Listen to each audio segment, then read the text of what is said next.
Welcome to the program today. My name is Mano Gonzalez, here in studio with L.A. Marzulli. Welcome, L.A. It's always fun. Great to be here. You know, it's been pretty exciting. You know, when you think about the times that we live in as it relates to prophetic themes, and it seems like every 6 months something major happens. Especially now, really what we want to talk about today is in something that is often ignored, I think, in the church. I mean, I was a pastor. I wouldn't say I ever gave sermons on the topic of UFOs or unidentified aerial phenomenon, which is the latest phraseology. But this is an important topic because these things have been coming out over the past few years, and again, not by fringe people, but by the Pentagon. One of the first things I'd like to do is let's talk about what you call the disclosure ladder. What do you mean by that? Well, it's the ladder didn't exist till 2017, and I'm watching Tucker Carlson that evening, and no one said, "Hey, you know, this is what's going to happen." There was no one gave me a warning what I was about to look at. Sometimes, especially now, someone will get wind of something and they'll send me an email, so I'll tune in. Wasn't the case. So I'm watching Tucker Carlson, December 2017. I'll go down a rabbit hole in our film, which we'll get to in just a little bit. Paul McGuire. We interviewed McGuire in 2016, and I asked him point blank, when do you think disclosure will happen? And McGuire states on the record in 2016, he's going, well, it's going to happen soon. We're going to see something, if not 2016, certainly by the end of 2017. How did he know? He doesn't have a crystal ball. He's just looking at the progression of what he sees. And so here it is, December of 2017, Tucker Carlson's show. And all of a sudden, Tucker starts talking about UFOs. And his opening phrases went something like this. UFOs are often thought of the stuff of tinfoil hats and conspiracy theorists, but maybe not so. Our guest tonight is Commander David Fravor, former F-18 pilot. It begs the question, who picks up the phone and says to Tucker Carlson, hey, Tucker, next Friday night, because it was on a Friday. Hey, Tucker, Friday night, we want this guy, his name is Commander David Fravor. We'll provide some film for you too, and we'd like to have him on next Friday. Classified film, yeah. Who's got the power to do that? And the bottom line is, the disclosure ladder, the first rung is 2017 with Commander David Fravor. Several weeks, a month, whatever later, they have this guy called Luis Elizondo, who was part of ATIP, which is assessing the threat. That's what basically that's what they're looking at. Is this a threat to national security? And that's how they've couched everything. Yeah. So isn't it interesting? So they can get funded. So he comes on the record saying that we've got metal from crashed UFOs. And Tucker says, well, where did you get the metal from? And he kind of hems and haws, Elizondo. Well, you know, we've signed non-disclosure agreements, but some from the government, some from private resources. So several months later, that's the second rung. Several months later, Christopher Mellon, who's in tandem with Elizondo and the crew, former CIA guy, right? You can do with that what you will. So Mellon has the results. So the third rung is Christopher Mellon coming on Tucker Carlson and stating, yeah, we got the test results back from the crashed metal. It has isotopes in it not found on this earth. So that's the third rung. The fourth rung on the ladder, and this, when I saw this, I mean, I just went, oh my, this is it. You can't make this stuff up. And the fourth rung is the Pentagon releases a statement. We have in our possession UFOs, off-world vehicles not made on this earth. I'll say it again. And I'm using my Pentagon voice, thank you. We have in our possession off-world vehicles not made on this earth. It's like... What year was that? That's several years ago. Still, it was after the 17. Yeah, probably. Well after 17. Yeah. Probably 19. Okay. Maybe in the 20s, somewhere in that. So in that a couple area. Years later, a couple years later, the Pentagon comes out with this, and I'm just going like, that's it. You know, this is my phone's going to just, honey, you know, batten down the hatches. This is it.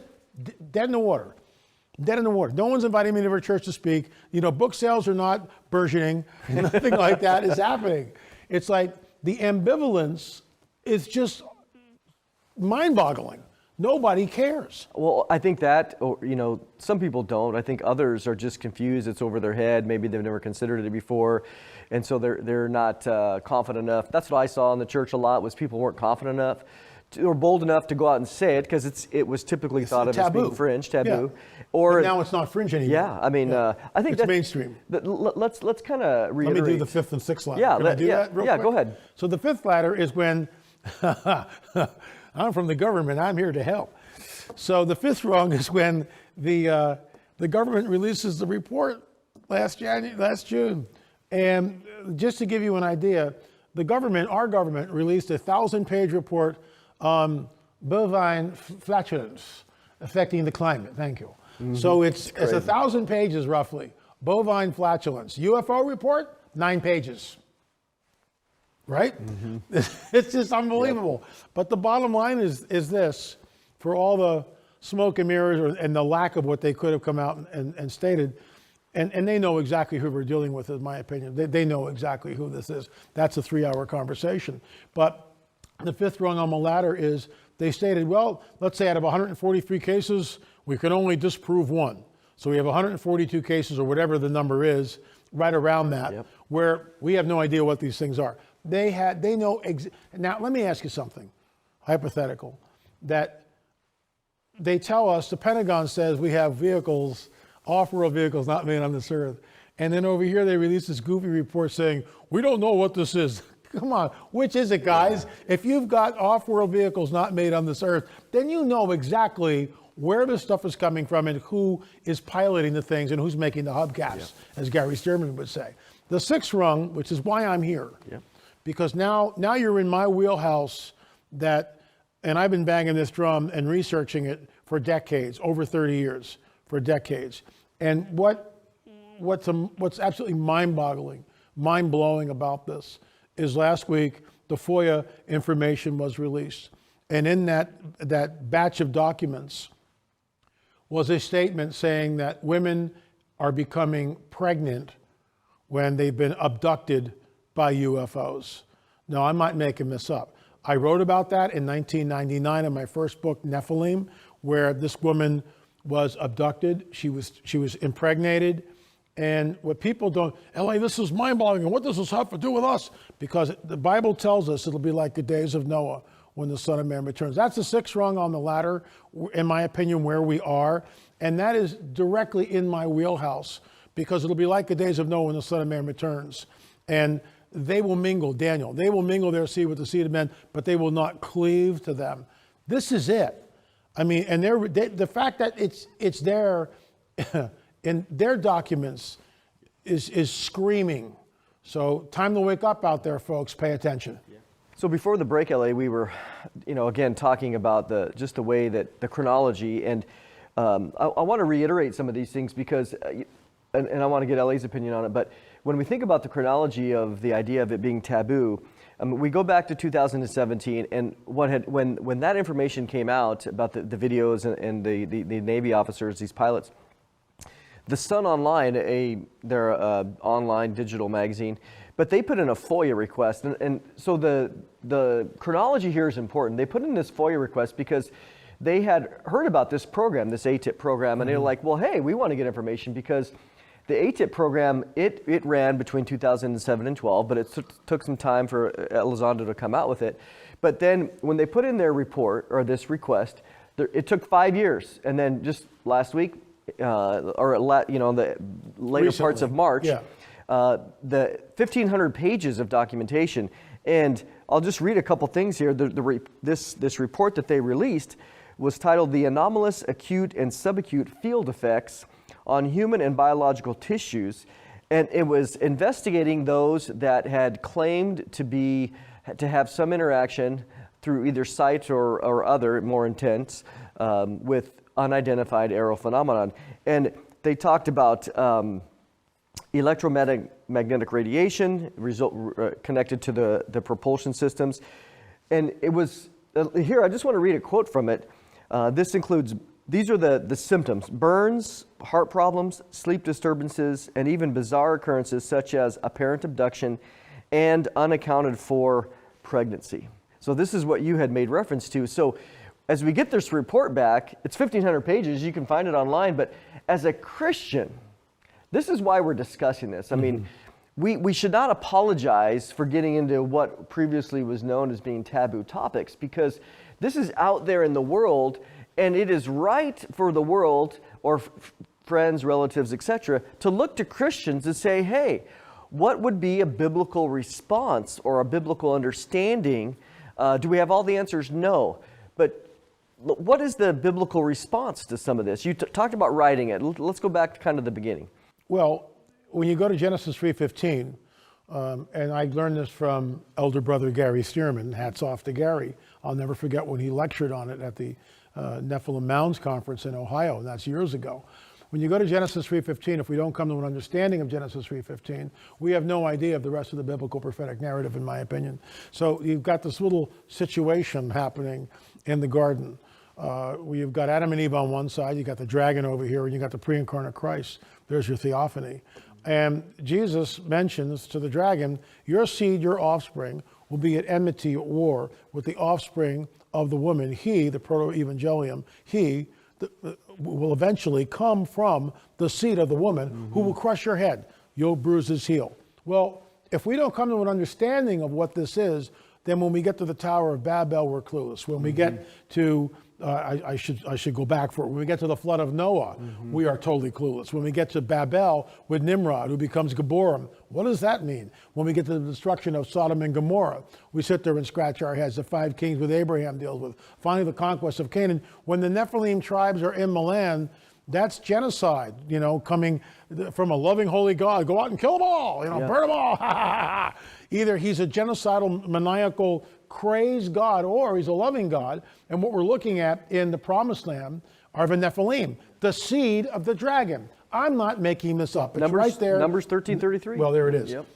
We saw the Nephilim like grasshoppers in their sight. So Genesis 3:15 sets, if we don't understand that, then when Jesus says it'll be like the days of Noah, well, what does that mean, L.A.? Well, they were eating and drinking in marriage. Well, who are they in the text? It's not human beings, because the sons of God saw the daughters of men.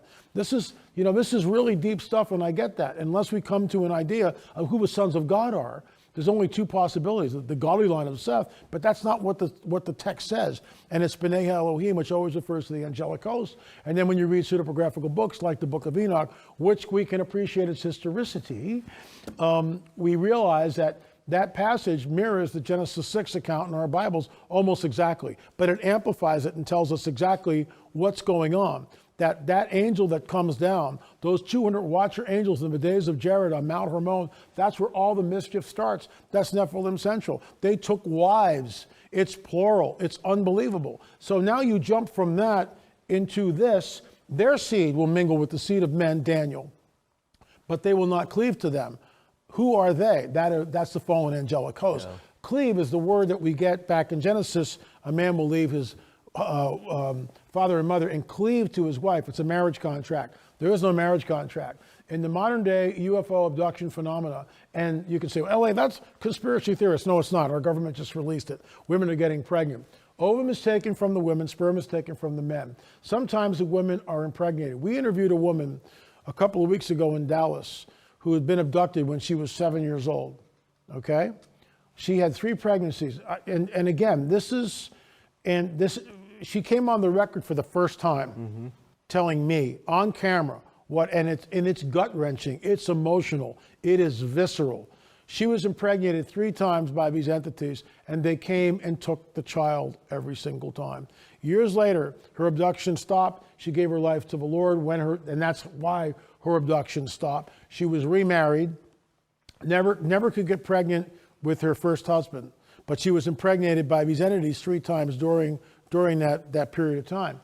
And I think the first time was when she's like 11 or 12, something like that, very, very early on. It's just, and then whenever this happens, she went to her OBGYN and yeah, we know you were pregnant. We saw everything is there, but it's like it's gone. We don't know what happened to it. And we hear this over and over. When we interviewed her, I mean, like I said, it was visceral. So she gets to the punchline. Now it's 20 years later after all this has happened, right? And she wakes up one night and there are 3 beings in the room, and she recognizes them instantly as the children that were in her womb. She knew instantly who they were. They looked at her with contempt, and she said basically hatred. And they looked more alien than human. And she knew who they were, and then they just vanished. Look, I get that. But let me just back up a little bit. So we go to church every Sunday, and we're Christians, by golly, by gum. And, we believe in the resurrection of Jesus. Well, how did that work? We believe that, in the virgin birth. And floating axes and talking donkeys and men that walk on water and the Red Sea that stands up as a heap and 3 million people walk through. We believe in a supernatural worldview. Do we really? Do we really believe in a supernatural worldview? Or when we come up with something like this, we just kind of run away from it because it's out of our comfort zone. I get that. But God has placed watchmen. I'm one of them. There are others out there. I mean, think of Tom Horn. Think of Gary Stearman. Think of you. You've addressed this issue. Think of Timothy Alberino, Derek Gilbert, just to mention a few. Steve Quayle. We've all been addressing this. So God has placed watchmen to warn the body, just like he did in the days of old, what was happening, what was coming. And that's what we've done. I find it amazing too, because it depends on again, your particular church you're involved with. But what I find is, especially in the last few years, I mean, as a pastor, you're trying to, in your own mind, protect your flock from things that would be considered taboo. But it's hard to do that anymore, because going back to really the Pentagon report, again, June 25th, 2021, you can look it up, 9 pages. But just if you go to the fall in November of last year, which isn't very long ago, I actually got it right here. I went to the congressional records. It's on page 8,106, dated November 15th. I mean, I'm looking at the U.S. Senate record. You can look it up. And what they were doing was, based on the Pentagon report that had come out in June, the Senate was seeking to establish the establishment of this department, this office, Anomaly, Surveillance, and Resolution Office. And the duties of the Unidentified Aerial Phenomenon Task Force was enacted. And so when you think about what's going on here, this isn't taboo anymore.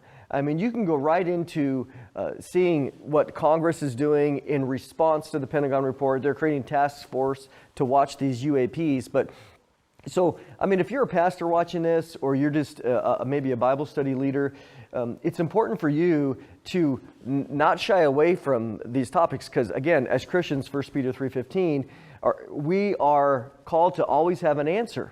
And we want to come, and I think if we get into, as we've got into a little bit, just the background, this supernatural nature of the background of Scripture, does it give every answer? No, but it does give some. And we want to take a little break here, because you've done a film, the UFO Disclosure, where you have talked about these topics, and now many of the things that you've discussed there, what's coming up now is, it vindicates it. So we're going to take a little moment here. You can see this.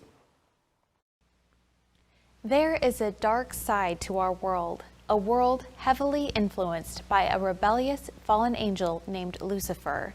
The scriptures call him the prince of the power of the air.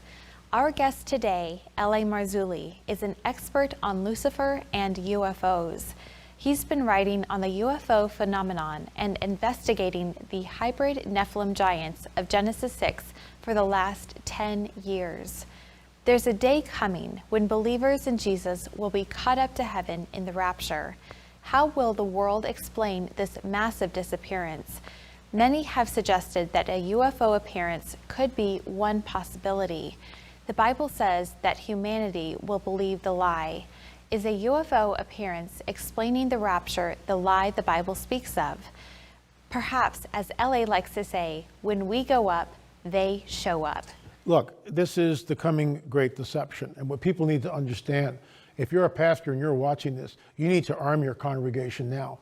I never thought we would see what we're seeing. I thought we'd be gone, but guess what? We're still here.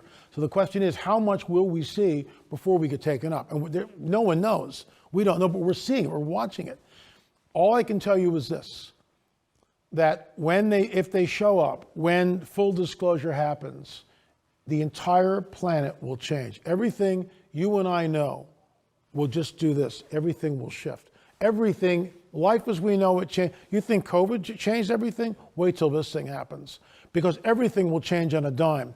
Could this be what 2 Thessalonians refers to, the great falling away, the apostasia? I don't know. It's a possibility. Well, there's even if the great deception, God allows a great delusion to happen in that same chapter of Right, chapter exactly. 2. So there's no doubt you have Something is going on. Something's happening. You know, I mean, this is where if you are uninformed about some of these things, or maybe this is new to you, I mean, that's great. I mean, talk a little bit, if you can, about how even we did a book together, the Countermove book, where we talked about some of these things and we gave the evidence, the biblical evidence for the Numbers 13:33 that these giants were there after the flood. Right. And talk about how it coincides with really your UFO disclosure. Well, we know that it goes back to Genesis 3:15. There's a seed war.